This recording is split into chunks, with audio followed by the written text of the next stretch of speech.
This is Movers and Shakers, where we interview the upcoming generation of Make It Happen multifamily investors to share their story. Let's make it happen. We are recording. I got to announce this one? It's you, my man. I always forget. Ready? Welcome to the Movers and Shakers podcast. My name is Gino Barbaro, co-founder of Jake Gino, multifamily investor, educator, father, mentor, and I'm joined by my co-host, my brosif, Joshua Ryan Rusin, community director of Jake Gino. Josh, how are you doing today? Gino, doing well. Super excited. I got word the other day that our community cumulatively, now it sounds like we've closed on just over 5,000 units that we know about. That's exciting because that's something that it's real, it's tangible progress and its impact, right? In those people's lives, in the communities they're changing, and then in their friends and family that they're able to spread financial education and really empower those people. What are you excited about today, Gino? I'm excited that you have a lot of work to do and a little bit of time on your schedule. That's exciting to me because that means you're making it happen, my friend, right? Making it happen, right? Yeah, absolutely. That's, one thing I like to say is I'm grateful that I have infinite opportunity. And if my goal is to eat, I can never complain about having too much on my plate. That's a good analogy, Josh. I like that. I'm Italian, so I like to talk about food. We can talk about food in this podcast, but I'd rather talk about the two guests today because they are making it happen too, Josh.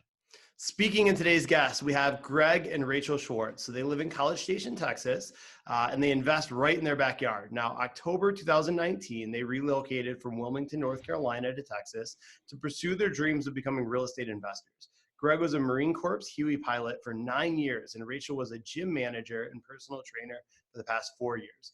In 2017, Greg became intrigued with real estate investing and spent all his spare time reading and listening to Bigger Pockets podcast. Rachel matched Greg's passion for real estate in 2018 after her pursuit of self-education. As a team, they decided to go all in as multifamily investors. Fast forward to October 2019, where they made the big move to Texas, Rachel's home, and became full-time real estate investors. Shortly after this move, they knew mentorship was essential for their success, and they joined the Jake and Gino community. They landed their very first property while driving for dollars in College Station, Texas. They're currently in the middle of rehabbing on a fourplex that is also a house hack, which they plan to refi and roll. Welcome to the show, Greg and Rachel. Hey, guys. Hello. All right, so here's what I want to dive into. Greg, you find real estate, how, why, what excited you about it? So I think started with personal finance. I always knew I should save, I should manage my money right. I didn't know really why or like the behinds. So I started searching just reasons to save, why you're saving, how to set yourself up for retirement, which led me to real estate and Bigger Pockets. And then I just started absorbing information. I got on Bigger Pockets and I just hit it like a sponge. So, got you, Rachel. So what was the fear of getting into real estate? You must have had some fears out there because I know I did on my first deal. Yeah. I think part of my fear was I didn't totally understand it, and it seemed like a lot. It's like, you're going to buy this house and do these things. And at the time, we were even talking about doing it from a distance. And I'm like, how does that work? You don't get to see it. You don't get to talk to anybody. You don't know what's going on. And then almost in the beginning, when we were talking about house hacking, it seemed a little strange to me to live next door to your tenant. It was like, you hear these horror stories about tenants, and I'm like, I don't want them to know where I live. Literally, they can come right next door and know everything about me. So that was a little scary at first too. And then, Greg talked about all the people that do it. And, there's never a horror story of like, while I was house hacking, my tenant, came and did this to me kind of thing. So, I got comfortable with it as I finally dove in and explored it myself. So how did you guys find the first deal? So the deal that we're in right now, so we have one deal prior to this, a duplex. We got that from a distance, kind of just online. This one specifically, we're in a fourplex in College Station. And we just started coming to College Station and driving the neighborhoods. I'm not from the area. Rachel went to school here. I wanted to know what were the good neighborhoods, what looked good on paper, but maybe didn't pan out as being like a war zone. And then we found some of those streets as well. Mm-hmm. Found a guy, and he was an older gentleman. There's a old for rent sign there in the yard, and he's walking in with a can of paint. And I thought, let's just call the for rent sign and just talk to the guy. Rachel's much more of a hands-on kind of person. She says, no. Let's go talk to him in person. Let's go in. Well, we did both. We called him, and then like 5 minutes later, circled the block, came back and talked to him as he's on his phone about to call us back. And we started talking to him And he was a tired landlord. We told him we were looking for houses in the area. He said, well, mine's for sale. I said, well, it's on the MLS. He's like, you're right, it's not. He's like, but right now, yes, it's, if you make me an offer, it's for sale. We ran home and we ran some numbers. And we came in with a fairly conservative price. And he's all right, get me a official offer. That's kind of how we got it. Wow. He made us because he had said he had an offer, and the house next door is for sale for $330 or $350. And he's like, oh, well, I've gotten an offer considerably lower than that. So we're like, what's considerably low? What does our offer need to be? Like, we got to play this right. I mean, obviously we got to make the numbers work, but we also don't want to, what if his offer was 200,000? What is our offer going to be? So it's considerably low. So he kind of played with us there too. So Greg, what I hear from that is Rachel's the brains of the operation. Is that what I'm hearing? She is the organized. She's the pusher. I'm a dreamer. My head's loud. She keeps me grounded and keeps us going. So yeah. I'm not to ask questions usually. I get that from my mom. I'm like, well, let's just go talk to the guy. What can it hurt? I love that. That's making it happen. So guys, when you joined the Academy, what was the reason why you joined the Academy? Because obviously you can get stuff on Bigger Pockets and you can get stuff for free and YouTube videos. What was the impetus for joining the Jake and Gino community? So we initially were looking for kind of like a mentor, and everybody wants like the mentor. And there's a bunch of different ways you got to do that. You can throw out random lines people on Bigger Pockets or folks but you don't really know their history that well. I thought maybe we'd come to College Station and maybe meet somebody. And what drew us to you all twofold. I listened to all the Bigger Pockets episodes, so you guys were on there twice. So I knew your story already from that. And so there were certain episodes of folks that stood out to me, and especially with what we were trying to do. So I knew, hey, I wanted a mentor doing what I want to do. Somebody who's ahead of me in that sense. And then we were at a meetup in Austin, Texas, with Bruce Peterson, the apartment guy. So shout out to him. And I was asking him kind of the same question. Hey, we're going to College Station. Any ideas on mentors? And he said, well, you see that guy behind you, Nick A was back there. And he said, yeah, he's doing pretty well. And he's got a good mentor. You go talk to him and ask him about it. So, he's wearing his Make It Happen bracelet, the same one. And he said, Jake and Gino. I was like, yeah, I've heard of them. And he's like, well, that's the guys you need to talk to. And so that's what it was. It was, I knew that you guys had a proven track, so I wanted a mentor with a proven track record, someone who was willing to mentor. And there's the process of trying to find that quote unquote naturally, could take months. So we wanted to jumpstart everything. We didn't have much time because as of right now, we no income, moving to a whole new place. We don't have time to spend 3 years trying to establish some long relationship and find the right person here. We knew you guys were the right people because we had already heard you, listened to you, podcasts and stuff like that. So there's so many questions I have to dive into, but the first thing is, I think one of the values is the private Facebook group. And I saw Rachel post something about pest control, and we could talk about the pain points, because everyone's going to say real estate's risky and it's a hard work, but what isn't risky? I was up in New York this weekend and people sit in traffic for an hour and a half commuting each way. They're 3 hours a day to commute. Is that risk? To me, that's not risky. To me, that's the death spiral. So if I've got to deal with some issues with tenants and some people not paying me, I would take that any day of the week than spend 3 hours away from my family commuting. That's just the way I look at things. It's all the way you look at things. So, Rachel, share the story about pest control, because you put the post up. I mean, so many people had advice for you and people who are doing it. See, the whole thing in life is, if you're going to take advice from somebody, take advice from somebody who's done the lumps, who's taken the lumps, and who has the experience. So you're rehabbing these units. What have you really learned from the community as far as rehabbing? Because we talked about the I'm mentality. So let's share that a little bit with the listeners. Yeah, so having that Facebook group too, I'm comfortable posting that, knowing it's not like I didn't post it on my personal page. If for some reason somebody knew me that wanted to move into one of our places, or the connection through whoever, they don't realize I have cockroaches I'm dealing with. So it was good that I could post it in a private group and get feedback from people. So it was like somebody else was, check with your neighbors. Do they have cockroaches and stuff as well? Because if they do and they're a slob, basically, you're never going to get rid of them. So it's kind of just check your surroundings. Then somebody else was like, I'm having the same issue. Like, please help me out. So it was good to know that, like, I didn't move into the one, crappy place full of roaches. Everybody deals with it. And then it was like comment after comment of try this, try that. And it basically was, you just got to try all these different products and these different scenarios. There's not a one fix to your cockroaches. So it made me feel better, because I was like, what is the solution? I've tried it, that kind of. So yeah, we have a game plan going forward. And just knowing that I'm moving on the right track, and it does take time to, get rid of these nasty things. And what I love about it, when I first took over the restaurant, went through the same situation. I had thousands in my restaurant, and I think the company was actually baiting it. I think they were bringing them in, but I can't prove that. But I mean, I would turn the light on at nighttime, and I'd see like it was just overwhelming. But one thing that's great about it is you start small, you can deal with this problem. The next property you buy, roaches aren't even going to be a problem for you because you've already surpassed that. Greg, talk a little bit about also the IMO mentality where you're painting, you're doing the flooring and all that, and how your mind shift is shifting from that paradigm of doing everything to like, maybe I can hire this out and turn this into a real business. So that's close to home. We yesterday, actually, so this is very recent. So we're trying to paint. Rachel, I was going doing some stuff with the Marine Corps Reserves. She got all the primer going, which was awesome. I'm in there trying to paint the ceilings, and one of the guys who's helping us do some drywall stuff was like, "Well, you can try to use my sprayer. It's like the industrial high strength sprayer." Mm-hmm. I got in there. I got about a half an hour worth, and I am. This is like, I try to tell them it's like a new driver trying to drive a Ferrari. I had paint everywhere. I was making more problems than I was good. I got paint on our carpets, and like we kind of came back and we were exhausted, and we were only there for an hour. We were only working on it for an hour, and we were exhausted like we were in a prize fight. And it was kind of like, shoot, what we're trying to do. We knew we were doing too much at that point. So what does it cost to hire a painter?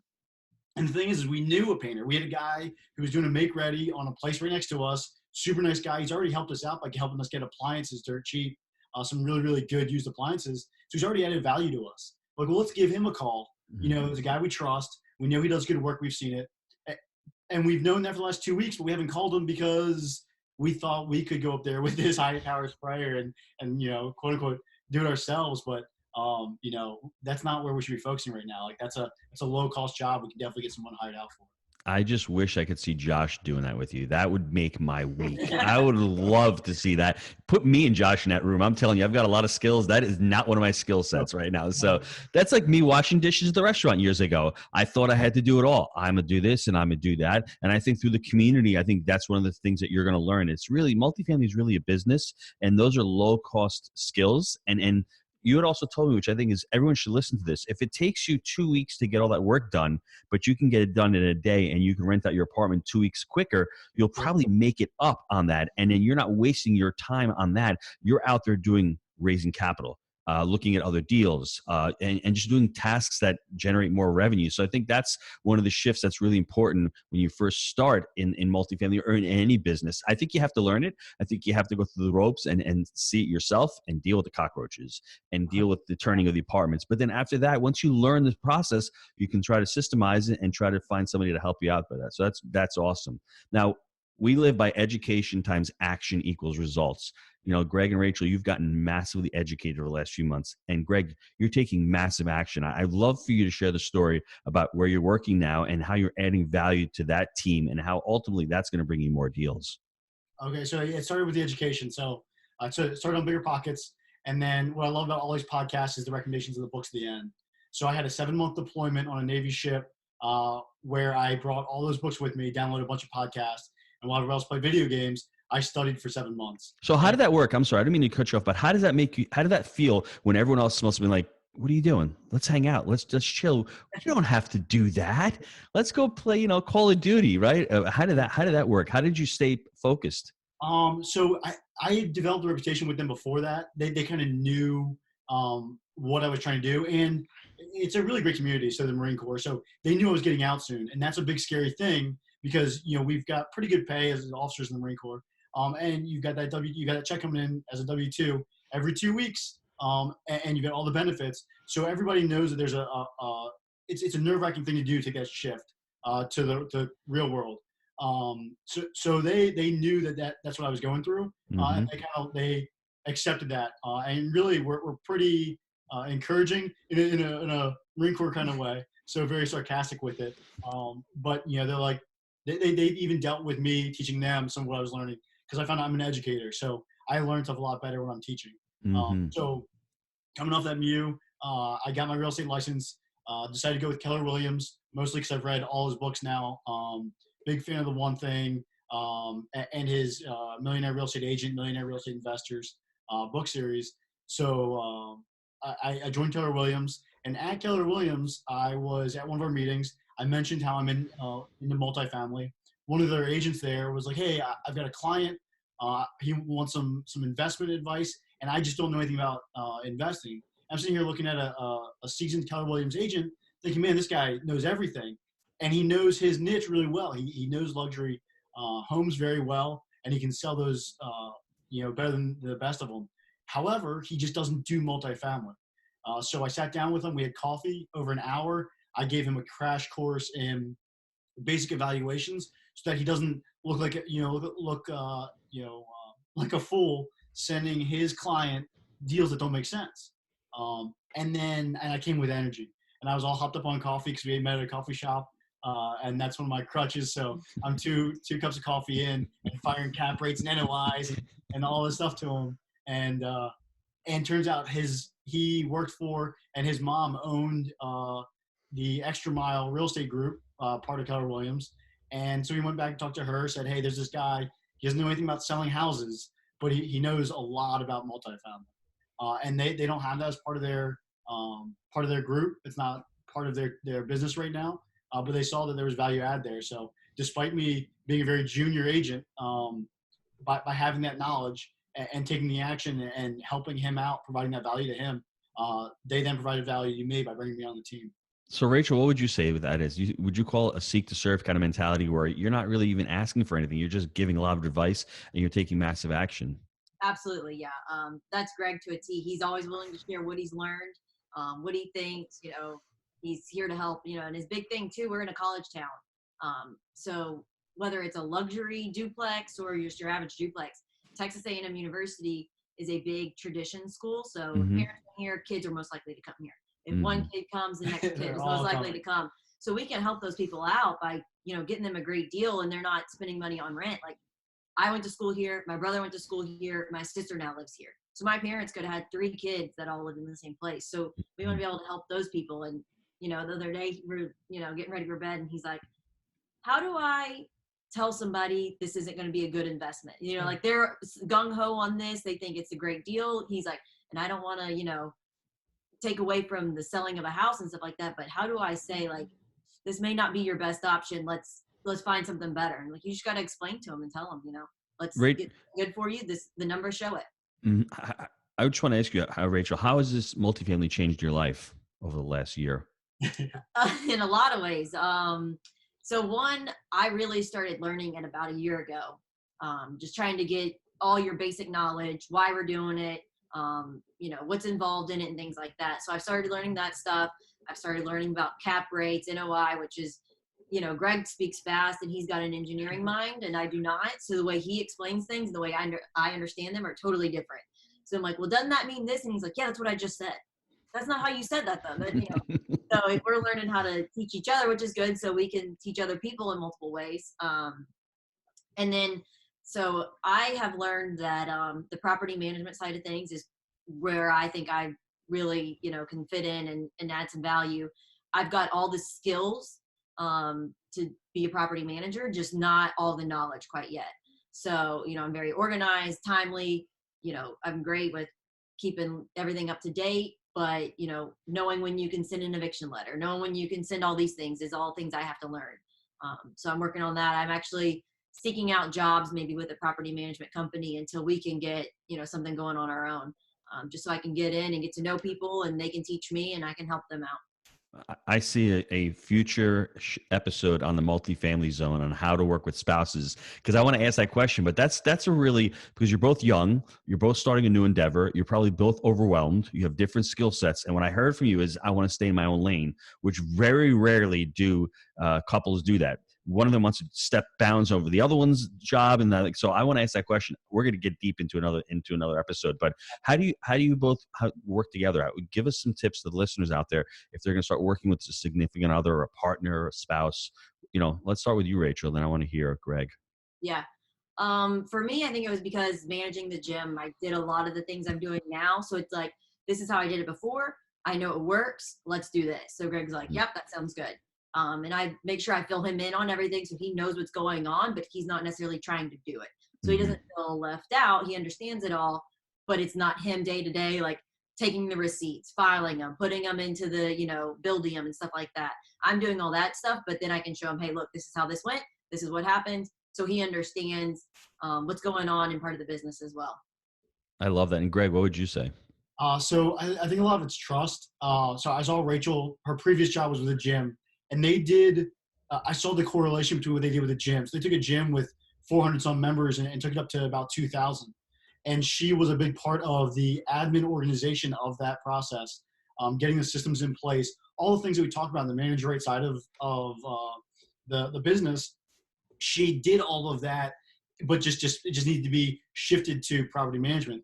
But because of that, I knew that if she put a system in place, it was going to be maintained. I didn't have to look over her shoulder, second guess her. So, and that's where that trust comes in. I trusted that if she said she was going to do something and she's putting a system in place, and that was her, like you said, her lane, she had it. I think in the same sense, I feel like she trusts me, hey, this is a good deal. Like this fourplex, Rachel doesn't run numbers. So when we made that offer, I was running all the numbers and I was like, hey, does this look right to you? And it was kind of like if these are the numbers and these are what you see, then let's do it.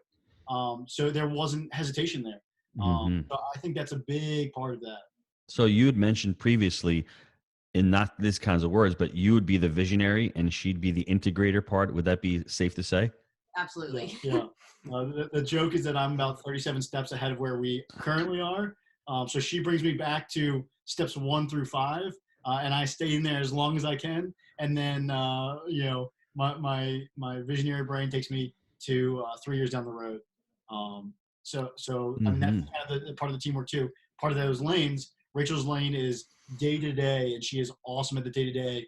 And I am just running. I'm just swinging for the fences every single time. So I think you need a little bit of that though, because the day-to-day can be grueling. And if Rachel's doing day-to-day, she can't think a year ahead, well, we're going to start accumulating more properties, or we're going to add on a property management company, or we're going to do something at Keller Williams, because it's hard to do that. So the balance the two, that's what the great thing about partnerships is. And how has it affected, the relationship, the marriage? Because for me, I've worked with my wife since we've been married, whether it was at the restaurant, whether it's homeschooling the kids, whether it's Gino's family, Jake and Gino. How has it affected you guys in that relationship? Because people say they fight and they argue, but for me, it's like if you're doing a business with your wife or your spouse, it's really communicating and you can enjoy it. It's not going to be, not all sunshines and rainbows, but it's, you're doing something that's intimate and working together. So how's that affected you all? It's been good. I mean, we're learning a lot about each other. I mean, things we already knew. It's just, knowing each other and knowing when, whether somebody's frustrated with the project, not you, don't take it personally kind of thing. My parents have worked together for 20 something years, and they literally work side by side every single day. So I've seen that. And, I understand that working with a spouse can be difficult. But yeah, I think it's just knowing that when things go wrong, it's not your fault or anybody's fault. It's just what's happening, get it together and move on. Greg gets frustrated really easily. So I just let him do his thing and I keep doing my thing kind of thing. Mm-hmm. Yeah, we don't think it personally. We know that the frustration is in that particular learning, and it's those learning moments when you're most frustrated. Like the hard learning moment yesterday, like we don't need to be painting this right now. That was a hard point to learn. There was a lot of frustration, but at the end of the day, we weren't frustrated at each other. We were frustrated at the situation and the fact that we were having to learn a hard lesson. And yeah, when we get done at the end of the day and we shower off the paint and clean up the spray gun, that's the end of it. That's the end of the project. And now we sit on the couch, we enjoy some dinner, we watch some TV together. Our dog comes and jumps on our laps, and that's, now we're outside the business. We're back to kind of family life. And all that kind of goes to the wayside, which is nice. So Rachel, if you think working with Greg is hard, you should work with me. I am very difficult. I'm a machine gunner. It's like 17 tasks, and Josh can probably attest to it. And he's like, really? That's why he's got no room on the calendar. I mean, it's a tough thing, but when you're excited about what you're doing, that's how it should be. You should overwhelm yourself, but sometimes you need to pull back and say, okay, how do we work together? Maybe we're taking too much on, but that's part of it's for me, from what I'm hearing, is it sounds like you guys are so excited about what you're doing. You've got a great future. You're controlling your destiny. You're controlling your life. My last question before we get to the short answer questions is, what would you tell people who are listening to this that want to get into multifamily? I mean, we've done shows on why getting into it. There's the reasons, but what are the steps that they need to take, the framework that you think they need to take to get into multifamily? For me, I think it was get yourself a little bit of self-education, kind of like that. And then the Jake and Gino community has been good. It kind of gave me a little bit of extra confidence in ourselves, knowing we could reach out to anybody, anytime, and there's going to be a lot of experience and a lot of answers. When we saw this fourplex and we were talking with you guys, I'm like, it feels comfortable that we don't know what we're doing, but we have a ton of people that can help us out. So yeah, definitely having, a group backing you is really essential. It just gives you that extra confidence, like, hey, I can do this. And if I don't know what's going on, somebody's going to help me figure it out. I love that. And Greg? I think if you're going to take a first step and kind of tangible step is the house hacking mentality. It's big right now. The book just came out on it. And the idea of that is your first small multifamily. And whether it's a duplex or a fourplex, there's a lot of loans available. Rates are super low. There's a million reasons why that's such an easy, great way to start. And that kind of lets you feel like, hey, do you want to do multifamily? If you're kind of, I don't know, you can take a lot. It's a lot less risk. You can, you're not going to lose it all. I don't think, doing it that way. Whereas if you jump right in with a syndication on a 100, unit place, that's a lot. There's a lot of risk with other people's money. But on an actionable step, man, go out there and buy a duplex, especially if you're young and you're just, hey, I don't know what to do or what my next step is. Man, find a $250,000 duplex that rents out $1,200 per side and just hop in. Start renting, start having tenants. I love that. And let me just add a couple other things to that, which I think is important. Obviously, joining a community of like-minded individuals is important. Getting educated is important. But Greg also took an amazing step. He actually got into the business. He became a licensed realtor. And he's not doing that for commissions. He's doing that for the experience, for being around other like-minded individuals, for that ability to be able to seek and serve other people. And all of a sudden, when you're in it full time, you've got all these other experiences and all these other abilities to connect with people. And as we say, there's that reticular activating device in your brain where opportunities are coming to you because you're focused on it. Unfortunately, sometimes when you're in a W-2 job and you've got to go commute and do all this and you're trying to do it, full time, and you're trying to do real estate part-time, it's going to take you a little bit longer. And there's nothing wrong with that because I ended up doing that. It just took me a little bit longer. But once I left my job and I went into real estate full-time and I did Jake and Gino full-time, the opportunities came about. So it's awesome that you guys are able to do that and just go in full bore. I love that. Let's take a quick time out to hear from our sponsors. Gino and I are super excited to tell you about the audiobook version of The Honeybee, which was recently released. The Honeybee tells the story of Noah, a disappointed, disaffected salesman who feels like his life is going nowhere until the day he has a chance encounter with a man named Tom Barnum, the beekeeper. In his charming, down-home way, Tom, the bee man, teaches Noah and his wife Emma how to grow their personal wealth using the lessons he learned from his beekeeping passion. In the audio version, Gino and I sat down for an exclusive interview after each chapter where we elaborate on the stings we felt throughout the business, the importance of scaling up, and how we've been able to create multiple streams of revenue. For more information and to get your copy of the audiobook, visit jakeandgino.com/honeybee. All right, Greg and Rachel, I have some short answer questions here for you. So what is your favorite book? And I guess Rachel will start with you and then Greg, you can answer as well. Yeah, I think my favorite one is Set for Life. That was the one that Greg was like, okay, read this one. Let's start here. And after that, I was like, okay, yeah, this makes sense. Let's do this. That one's the one that got me started. So I am definitely ADD when it comes to stuff. As a young man, I wanted to be an engineer, and then I joined the Marine Corps. And then I got out. I wanted to flip houses. I wanted to wholesale. I wanted to do all this stuff. And the one thing kept me focused. So after reading Gary Keller's and Jay Papasan's The One Thing, it really makes me stop and say, hey, like, what do I need to be doing? I don't need to be flipping. That's not my thing right now. I want to be in multifamily. I want to help buy and sell multifamily. That keeps me focused. I think it's huge. I think, Greg, I want to jump in and ask this question. How do you avoid, you told it really nicely, the shiny object syndrome? How would you tell people out there? Because it's real. Because crypto one day, single family the next day, office space the next day, self-storage the next day, mobile home park the next day, and you don't really become an expert at anything. So for you, how would you tell listeners, let's stay focused on one niche? It's super hard. I like analogies. So for me, I relate a lot to working out. And if you see someone who goes to the gym and they try P90X one day and they try to bodybuild the next day and they find a workout on Pinterest the next day, those people never really get truly in shape where they never meet those goals. Whereas if you want to just get big, then you get on a bodybuilding program and they say minimum of 6 months on that program to see any kind of results. If you want to lift bigger, you go to a powerlifting workout. If you want to be, the CrossFitter, you do CrossFit, but you do it for 6 months. And so that's what I related back to, because I've been pretty successful there. I've seen those results. And so now I know, like, hey, I don't need to jump around between all these different workouts. Same thing in the business side of life. Like, just focus on that one thing that keeps you in line, and then you'll see the results. Love that. Yes. Okay. What about your best habits for success? And Rachel, we'll start with you and then go to Greg again. I think my best habit for success is a routine. I'm a very routine person. We get up at the same time every morning. We've switched our gym routine to the morning now. We were kind of going the afternoons before, but the morning works better for us. So it's wake up, coffee, gym, you come back, get breakfast, and then you start doing things. And I have always a list of things I'm doing on that day, a schedule for anything that's happening that day. I'm a hard planner type person. I'm trying to get into the digital planner with Greg over here, but we've got everything we know each other's doing, and it's just keeping everything aligned and organized and having that routine of always doing the same thing.